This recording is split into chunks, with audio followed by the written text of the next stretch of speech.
the Agile brand.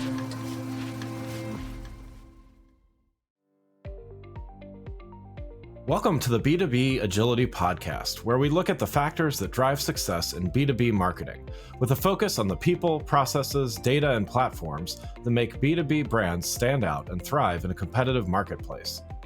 I'm your host, Greg Kihlstrom, advising Fortune 1000 brands on MarTech, marketing operations, and CX, best-selling author and speaker. Now let's get on to the show. Is your e-commerce content working as hard as it should be?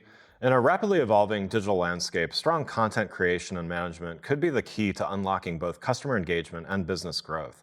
I'm here at Opticon 2024 in San Antonio, Texas, and getting the opportunity to see a lot of inspiring ideas from some of the world's leading brands, and hearing all about Optimizely's platform and how it enables one-to-one personalization, streamlined content operations, and incorporates the latest generative AI features. Today, we're diving into the role of strong content creation and optimization in e-commerce with Ashlyn Fulton, Senior Digital Content Manager at D'Addario & Company, which operates in over 130 countries and has over 5,000 SKUs available online. We're going to talk about the unique challenges of content for both D2C and B2B e-commerce, impact of generative AI, and how platforms like Optimizely are shaping the future of e-commerce content management. Ashlyn, welcome to the show. Thank you. Yeah, why don't we start with you telling us a little bit about your background and your current role? Sure. So as you said, I'm the Senior Digital Content Manager over at D'Addario. We manufacture guitar strings and other instrument accessories. So we're actually a D2C and a B2B business. My background is in marketing communications. I've been in digital marketing for about 10 years. I started with more of I was doing everything from email to social to website, and now I'm primarily focused on website content management and optimizations. Great. So yeah, you're definitely the right person to talk with about this topic here. So yeah, let's dive in and start with the content creation for D2C and B2B e-commerce. So as you said, you manage content for both audiences, both the D2C and B2B. What are some of the unique challenges that you face when creating this content for these different audiences? And maybe let's start with the D2C audience. Yeah, so with D2C, obviously we have the primary consideration of conversion to sales, but our loyalty program, Player Circle, is also a big focus of our business, as well as messaging our brand story, which is actually 4 different brand stories because we have the guitar business and we have 2 drum businesses, or with the drum business, orchestral and woodwind. So it's a lot to message in a cohesive way while hitting our sales goals and then also making all the business units happy because everyone thinks that their content is the most important. Right. But at the end of the day, it's what the data shows and what our customers want. Yeah. And what about B2B? With B2B, our focus is making our dealers happy, giving them the tools that they need to sell our products to their customers, and making it really easy for them to come place their orders with us on a regular basis. So are there areas where where there's overlap from a planning and a strategy perspective, are able to find some efficiencies there? Yeah, so every product and 95% of the discounts that we run for our D2C audience are extended to our dealers first. So we've been able to create templates and workflows to create that content at the exact same time. Obviously, with different messaging, we're going to have different messaging for our dealers versus our consumers, but it all gets created at the same time. Well, that definitely helps. Yeah. So let's talk. So we're here at Opticon. So certainly hearing a lot about their latest announcements, but you've been using Optimizely for a while here. So platforms like Optimizely and others are designed to streamline content operations. How has using a platform like this helped D'Addario improve its content creation and management processes? Yeah, so I work in the CMS every single day. So the CMS makes it really easy for us to create robust content, pages and components that can easily be duplicated and reused without having to start from scratch every single time. So for example, if we're running a giveaway for our drummer audience, I only have to create that set of blocks one time. And then once that giveaway expires, the content expires, it comes down. And then when we run another giveaway, I just update the copy and the images, and boom, all the components are already in the right place across the site, so it makes it really easy. Yeah. So reuse is a big component there. What about What specific features or capabilities of Optimizely have been impactful for e-commerce, specifically in optimizing content for e-commerce? So in their CMS, we use visitor groups for personalization a lot across the site, just making sure that the right audiences are seeing the right content. We also use search and navigation to kind of drive decisions about what kind of content we need to optimize or add if we don't have it. And then we just implemented ODP, so that's going to be like a game changer in terms of optimizing the rest of the content across the site. Could you talk a little bit more about ODP? We just implemented it, so we're still kind of connecting all the dots, getting all the data in there, but we're really excited to dive in and hopefully pair it with experimentation as well. So just getting a lot of metrics that we hadn't currently had or hadn't previously had. So there's a lot of talk about AI, generative AI in particular, both here at this conference as well as just everywhere, as we all know. And it's making a lot of waves in e-commerce specifically as well. Where do you see generative AI having the most impact in the content creation and management? So I see us utilizing generative AI from anywhere from like content suggestions and ideation to the actual execution of those campaigns.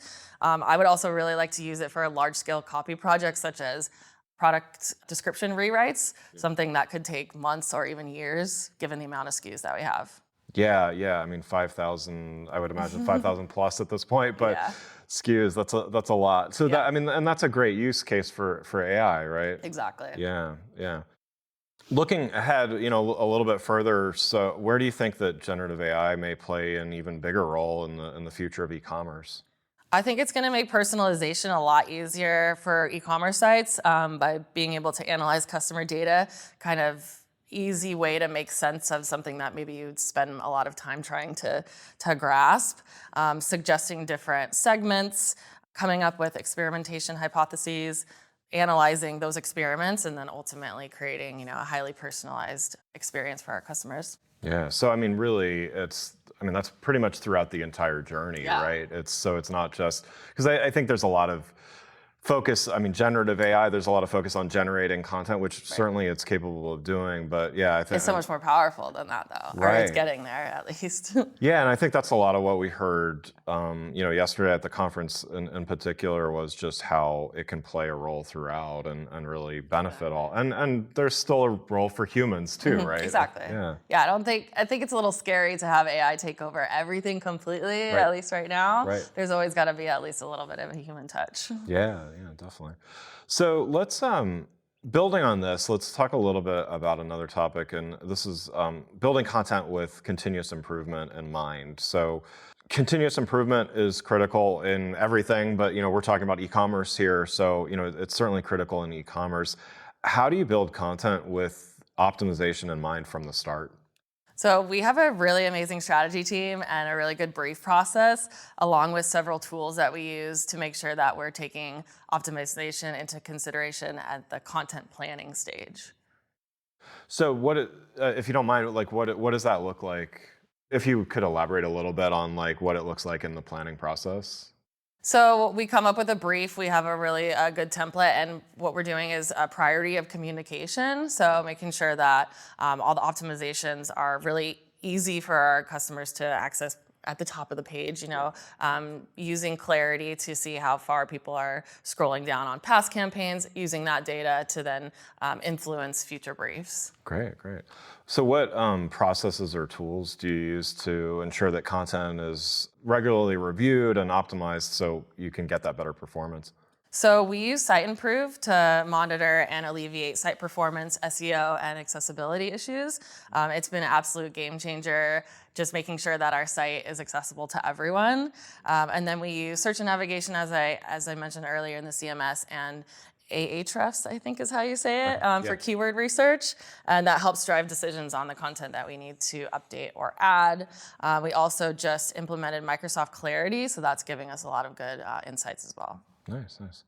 So as e-commerce continues to evolve, what are you seeing as far as trends or innovations that will have the biggest impact on what we've talked about today, content management, optimization, and maybe a follow-on to that, what advice would you give to other e-commerce brands that are looking to improve their content strategies? So I think you know what I'm going to say here, and it's been a huge topic of conversation here at Opticon, and that's AI, Yeah. right? Yeah. It's now, it's the future, and my advice would be to get on board and start figuring out how your company can use it, and just don't be scared of it because it's a tool for marketers, not something that's going to take our job, at least yet. Yeah, I love that. So before we wrap up here, I'd love to hear from you. We've this second day of Opticon here in San Antonio, Texas. What's been a highlight for you so far? A highlight for me has been learning more about how they're going to be using AI in the future. I went to it was just one of the 15-minute sessions, but it was their AI roadmap, and it was so inspiring, encouraging to hear what kind of things we're going to be able to do with all their platforms. And also learning more about experimentation. It's something that we are looking at buying as part of our Optimizely suite. So kind of seeing what things we can do with that and how AI also integrates into that product. Great. Yeah. Lots of stuff. Too much stuff for 2 days, right? I know, right? It's a lot packed in. Yeah. Well, so one last question for you. This is something I like to ask all my guests. What do you do to stay agile in your role, and how do you find a way to do it consistently? So coming to events like Opticon, obviously. Yeah. No, but really just being open to new ideas and new ways of doing things, using data as much as we can to learn more about our customers, teach them about our brand, get them to buy our products, and then ultimately become a D'Addario player for life. Well, again, I'd like to thank Ashlyn Fulton, Senior Digital Content Manager at D'Addario & Company, for joining us today and sharing her insights. To learn more about Ashlyn, D'Addario, and Optimizely, please follow the links in the show notes. Thanks again for listening to the B2B Agility Podcast. If you enjoyed the show, please take a minute to subscribe and leave us a rating so that others can find the show more easily. You can access more episodes of the show at www.b2bagility.com. That's b2bagility.com. While you're there, check out my series of best-selling Agile brand guides covering a wide variety of marketing technology topics, or you can search for Greg Kihlstrom on Amazon. Until next time, stay focused and stay agile. The Agile brand.